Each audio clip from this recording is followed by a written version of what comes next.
That chapter, wow, where do I even begin with this? Ryo Kugyu versus the Nine Red Sheets. Wano needs the celebration and they know that they cannot let an admiral interrupt the party. So they go against him and we get a glimpse of what he can do. The wood fruit, that is no joke. And if you think about it, considering how much nature there is throughout the entire planet, this guy is basically God level. But then again, if you think about it, he won't last long against Sabo. And the guy's thought process is a bit similar to Aikenu. He goes even further by saying that these Celestial Dragons are gods, and since you guys are unaffiliated with the world government, you have no human rights. Momonosuke intervenes and he tries his blast breath that is not on point yet, but he asks Yamato to not fight. Why? I have no idea. Shanks is on the outskirts of Wano.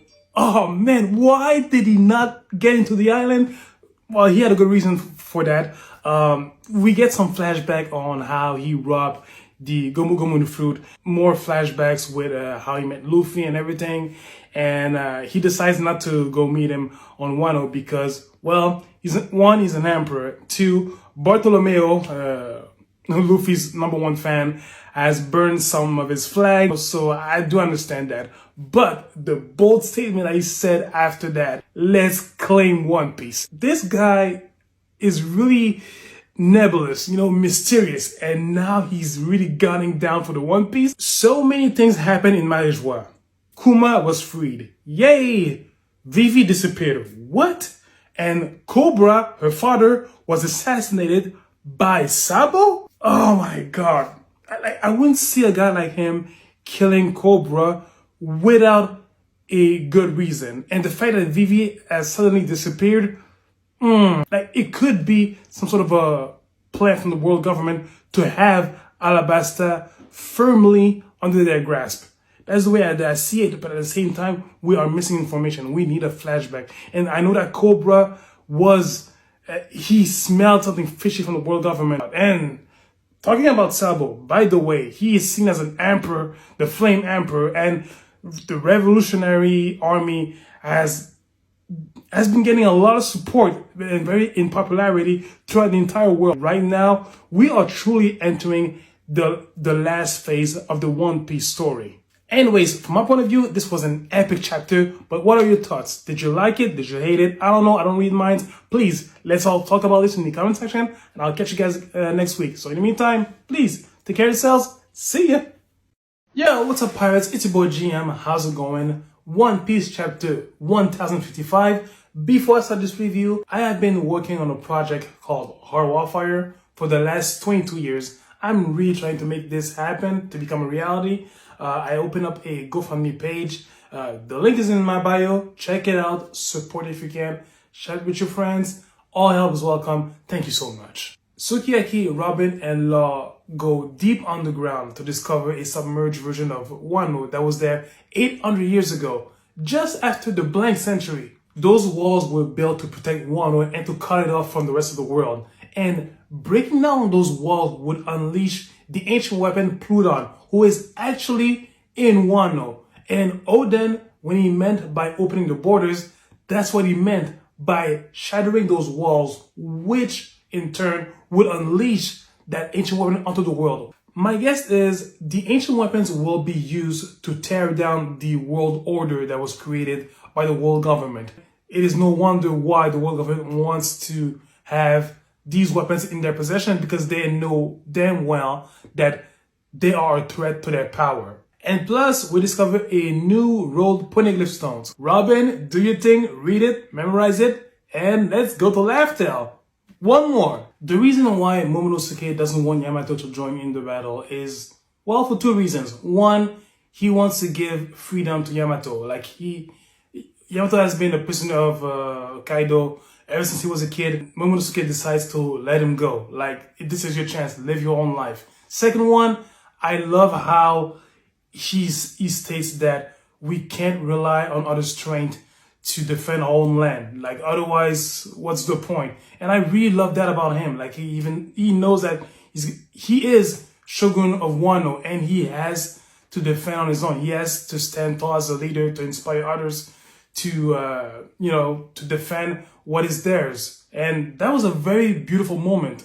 That blast breath from Momonosuke, it left a hole inside of him. Of course, he can regenerate, but yo, that was some boss move. And my man Shanks interrupting him with Supreme King Haki, saying, "Are you afraid of the new era?" Yo, that was epic. Ryukugyu leaves, and I love how Jinbei, Luffy, Sanji, and Zoro were watching the battle. And they knew that, hey, Momonosuke, he's strong. Like, he can handle this. Luffy's expression when he felt that haki, reminding him of a familiar face. Like, he knew, let's be honest, he knew. But anyways, this was a marvelous chapter. What did you think about it? Did you love it? Did you hate it? Let's talk about it in the comment section, and I'll catch you guys next week, alright? So take care of yourselves. See ya! Yo, what's up, pirates? It's your boy GM. How's it going? One Piece chapter 1056. Raizo and Shinobu have been critically injured during the battle against Ryukugyu, but they're gonna be fine. And when I saw that that Shinobu as well was injured, I thought to myself, the next time we're gonna see her, she's gonna be like her thin, athletic self that she was before the death of Odin. And guess what? She was. In chapter 1055 and this one, we see a lot of passage of power towards a younger generation. You got Shanks, giving help towards Luffy because he knows that this guy is gonna be a beacon in the next generation, in the new era. Nekomamushi and Inuarashi decide to make Carrot the king of the Minx kingdom. They're gonna leave the kingdom to a new generation while they stay here in Wano serving Momonosuke. You got Sukiyaki Kozuki revealing himself to be alive towards his grandchildren, and he tells them that I got a lot of things to teach you, but other than that, I want to be secluded again because Wano is in your hands to the younger generation. Caribou knows about Pluto now, and he's gonna report that to somebody. But this guy doesn't have any crew of his own for now. So if I'm him, I'm gonna try to sell that information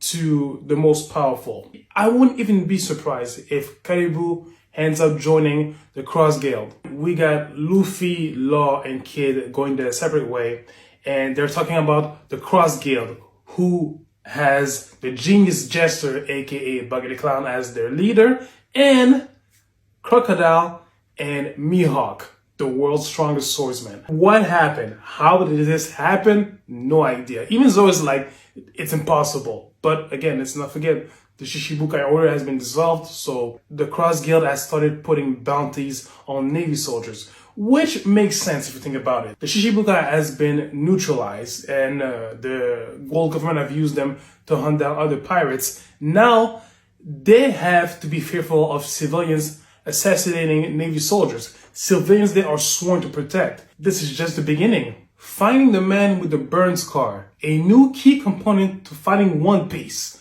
Who is that? No clue. Maybe we met him throughout the series, or maybe in the movies, we don't know. And the chapter ends with Yamato very decided to join Luffy's crew. Like Yamato said it, he wants to live his life just like Odin, and it's no surprise that he's gonna do that. Tell me your thoughts about it. Let's talk about it in the comment section, and I'll catch you guys in 2 weeks because One Piece is on a break. So take care of yourselves. See ya. Hey, what's up guys, how's it going? One Piece chapter 1057. I'm gonna be very brief about this review because I got something to announce. First, Yamato not joining the Straw Hats. I was surprised like a lot of people, but I feel like it's gonna be a bit like Jinbei. He's gonna join later. He has been jailed by Kaido ever since he was a kid, so I think that Yamato's gonna explore Wano a little bit, and then he's gonna decide to do the big jump and join Luffy later, perhaps at the beginning of this great war, alongside with the Nine Sheets. I wouldn't be surprised if that were to happen. So yeah, Yamato, he's gonna join the Straw Hats, but much later. Second, I really love the part where Momonosuke is given a Straw Hat flag by Luffy. And this one tells him that if someone messes with you, just tell them who they're messing with. And I seriously, beautifully love this part. Like, he's really starting to act like a Yonko, not to claim land, but to claim friendships, family, nakama, if you like. We're nakamas. Look, I will go through heaven and hell for you. And that is the exact similar case for him. Luffy is not the kind of guy who just claims lands to prove that he's powerful. You know, he said before, a long time ago, before the time skip, I don't want to conquer anything. I just believe that the king of the pirates is the guy who has the most freedom in the entire world. And that will stay with him. So I love that about him. So overall, great conclusion to the Wano arc. Amazing. I cannot wait to see what's next. Big announcement. I will be doing at least 7-hour stream of playing classic Final Fantasy VII on my Twitch channel. The link is in the bio. Check it out. And I am not at the beginning of the game. I am at the Nibble area, seeing the reconstruction of Nibelheim. So check it out. I'll be starting around 2 and 2:30 p.m. Eastern time today. So check it out. And yeah, I'm about to get my boy Vincent. What's up? So check out my stream. I'll be starting in a few, and I'll catch you guys later. All right. So see you soon on my Twitch, and yeah, take care of yourselves. See ya. I have to say, it feels so good to see the Straw Hats back on the Sunny with the usual shenanigans. We are introduced to the new bounties that they have. Chopper with 1,000 berries. Seriously, this guy needs to be caught as Monster Chopper so he can have a serious bounty. Nami, 366 million. Brooke, 383 million. Frankie, 394 million. God Usopp, 500 million. Robin, 930 million. Then we got Sanji with 1.032 billion. Jinbei with 1.1 billion. And Zoro with 1.111 billion. And finally, our dear captain with 3 billion berries. We get to see how the Cross Guild was created. Total misunderstanding. Turns out Buggy owes a lot of money to Crocodile, and this one wants to try building a new company. And Crocodile and Mihawk were supposed to be the boss, but the printing posters, well, Buggy's guys worship the ground that he walks on, and that's how it happened. Those posters were spread out throughout the entire world, and that's pretty much how Buggy got the title of Emperor. But we get a very interesting information about Mihawk. He used to be known as the Navy Hunter, so I'm guessing this is where the part of putting bounties on Navy soldiers part, that's where it comes from. Sabo is calling headquarters at the end of the chapter. And look, if Cobra asks Sabo to kill him for some weird reason, okay, I can understand, sort of. But even so, I fear that in the next chapter, we're going to discover what happened. And I fear that Sabo, already praised as the Flame Emperor, might be a leading figure in a different branch of revolutionaries. So I fear that the one that is led by a dragon, there might be a friction of power. Like something inside the army might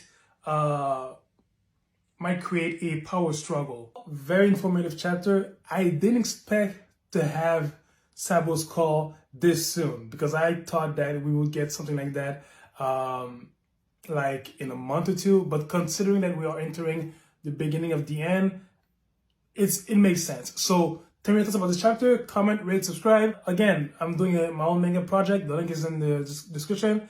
And I'll catch you guys later. In 2 weeks, we're on break next week. So take care of yourselves. See you soon. Bye. We finally get the reason why Yamato decided to stay. He felt that powerful high heat that came from Shanks that saved them from Ryukugyu, and he knows that from now on, a lot of powerful adversaries will come to Wano. And in good conscience, he can't leave the island. So that's why Yamato decided to stay, to protect Wano, and perhaps at the same time train a little bit Momonosuke to be more powerful. Amazon Lady is the theater of a fatal three-way. Blackbeard versus the Kuja Pirates versus the Marine. Following the abolition of the Shishibukai order, of course, people are gonna come after Hancock's power.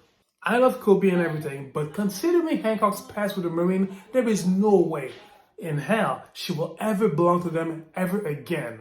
Unfortunately, Blackbeard manages to get a hold of Hancock, nullifying her powers. And speaking of them, something interesting about those is that even if Blackbeard were able to absorb Hancock's powers, he wouldn't be able to undo the petrification spell that she did before. So they would be stuck in stone forever. Riley arrived and he asked Hancock to undo the petrification spell. And he tells everybody, as long as I'm here, nobody's gonna do anything funny, y'all gonna go home, and that's it. Even though Riley said that he wouldn't have been certain to beat Blackbeard, Blackbeard is not an idiot. There is no way in hell he would have tried his chances against Dark King Riley. The Seraphim, the new PX models, who are shaped as childlike versions of the Shishibukai. They are freaking powerful. And I mean powerful. Even Blackbeard had a tough time against one. So now we better understand why the Shishibukai order was abolished. Therefore, with the Marines' new weapon in hand, the Seraphim, Hancock has to leave Amazon Lily, because otherwise they'll come back, and next time the outcome could be much worse. So next option for Hancock, join Luffy's crew? Possible, but that crew will be way too powerful. So I'm guessing that she could sail the sea with the Kuja pirates and alongside Riley, because just having Riley in your crew, nobody would dare touch you. At the end of the chapter, Kobe kidnapped by Blackbeard. So this is not gonna sit well with the Marine, and neither with Luffy, considering that they have a good relationship. And of course, Luffy's not gonna be head first to save his friend, because he's not ready yet to face Blackbeard. Not yet. Tell me your thoughts about this chapter, comment, rate, follow me on TikTok and anywhere else. I'm doing my own manga project. The link is in my bio on my GoFundMe page. Thank you for the support. And I'll catch you guys later, alright? So take care of yourselves. Have fun. See ya.